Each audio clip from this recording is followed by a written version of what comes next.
Hello everyone, সবাই কেমন আছেন? আশা করি সবাই ভালো আছেন আর ভালো থাকবেন না কেন। আমি মাসুম যে আপনাদের সাথে রয়েছি। আজ আপনাদের মাঝে মাছ ধরার একটি খুব সুন্দর ভিডিও নিয়ে হাজির হলাম। বলছি ভিডিওটি না টেনে সম্পূর্ণ ভিডিও দেখবেন এবং লাইক কমেন্ট সাবস্ক্রাইব করে আমার পাশে থাকবেন। এই ভিডিওটি হচ্ছে বন্যার পর গ্রাম অঞ্চলে যেসব জায়গায় পানি জড়ো হয়ে থাকে সেখানে কিভাবে মাছ ধরা হয় তার ভিডিও। সব জায়গায় অনেক ধরনের মাছ পাওয়া যায়, আপনারা কখনো হয়তো দেখেননি।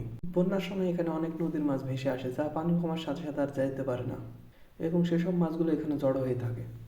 তাই আমরা এখানে পানি শুকানোর জন্য একটি বড় মেশিন নিয়ে চলে আসলাম এবং মেশিনটি স্টার্ট দিয়ে আমরা অবশ্যই রইলাম কখন পানি কমবে এবং আমরা মাছ ধরতে পারবো।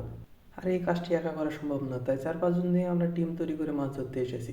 আপনারা দেখতে পাচ্ছেন জায়গাটি কত বড় এবং বুঝতেও পারছেন মাছও তাহলে কতগুলো থাকবে। গ্রাম অঞ্চলে সব জায়গায় কী কী মাছ পাওয়া যায় তা আজ আপনাদের মাঝে তুলে ধরবো। সব জায়গায় যে মাছগুলো পাওয়া যায় তা সচরাচর বাজারে দেখা যায় না, তাই সব কিছু আপনাদের মাঝে দেখানোর জন্য চেষ্টা করছি। আর কথা বলতে বলতে দেখতে পাচ্ছেন পানি অনেকটা শুকিয়ে গেছে, তাই সবাই আমরা মাছ ধরার জন্য প্রস্তুতি নিচ্ছি।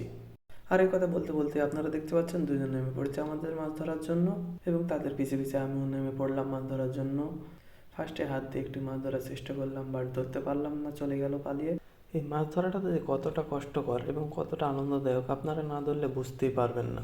তাই আমাদের যতই কষ্ট হোক না কেন আমরা সবাই মাছ ধরার জন্য লুটে পড়ে চলে যাই। আর এই মাছ ধরার নেশা যাদের রয়েছে তারা সবাই আমাদের কমেন্ট বক্সে কমেন্ট করে জানাবেন। আপনারা দেখতে পাচ্ছেন মাছ ধরার নেশা কতটুকু। এই একটি ছোট্ট বাচ্চাও মাছ ধরতে নেমে পড়েছে। তিনি ওখানে হাত দিয়ে দেখছেন যে জল দিয়ে পানি যাচ্ছে সে জল দিয়ে ছোটো ছোটো অনেক মাছ চলে যাচ্ছে, তাই হাত দিয়ে মাছ আটকানোর চেষ্টা করতেছেন। আর এদিকে আমরা অনেকগুলো মাছ ধরে ফেলেছি। আপনাদের যে মাছটি দেখাবো তা আপনাদের অঞ্চলে কী নামে চিনেন তা কমেন্ট বক্সে জানাবেন। আমাদের এখানে তো বোয়াল নামে আমরা ডেকে থাকি। এই সব এলাকায় অনেক বোয়াল মাছ পাওয়া যায়, বাট ছোট ছোট। আপনারা দেখতেই পাচ্ছেন সবাই মাছ ধরার জন্য কেমন লুটে পড়ে উঠেছে আর কত ধরনের মাছ ভেসে বেড়াচ্ছে। পানি কম থাকে মাছগুলো উপরে ভেসে বেড়াচ্ছে।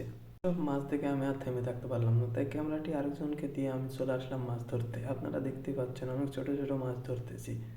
আর এই ছোট মাছগুলো ধরতে গেলে আমাদের একটি সমস্যার মধ্যে পড়তে হয়, যা হলো শিং মাছ। আপনারা তো জানেন শিং মাছের কাঁটায় অনেক বিষ থাকে, যা একবার কাঁটা দিলে মানুষের শরীরে জ্বর পর্যন্ত চলে আসে। তাই খুবই সাবধানে মাছগুলো ধরতে হয়। আপনারা দেখতেই পাচ্ছেন সবাই কত সুন্দরভাবে মাছ ধরতেছে এবং তাদের সাথে আমিও ধরতেছি। এদিকে মুরব্বী চাচা কাণ্ডটাই দেখুন না একবার, মাটি কাটে কাটে শিং মাছ ধরতেছে। এখানে অনেক কাদা থাকায় শিং মাছগুলো কাদার নিচে চলে যায়। আর এই শিং মাছগুলো ধরার জন্য কাদা কেটে নিচের দিকে যেতে হয়, তাহলে শিং মাছগুলো খুঁজে পাওয়া যায়। তখন আমার ভিডিওটি দেখার জন্য সবাইকে অনেক অনেক ধন্যবাদ। আমার ভিডিওটি কেমন লাগলো এবং আপনারা কে কে মাছ ধরতে পছন্দ করেন তা কমেন্ট বক্সে জানাবেন। আর এই অক্লান্ত পরিশ্রমের পর আপনারা দেখতে পাচ্ছেন আমরা কতগুলো মাছ ধরেছি। আর এখানেই আমার ভিডিওটি শেষ করছি। সবাই সুস্থ থাকবেন, ভালো থাকবেন, আল্লাহ হাফেজ।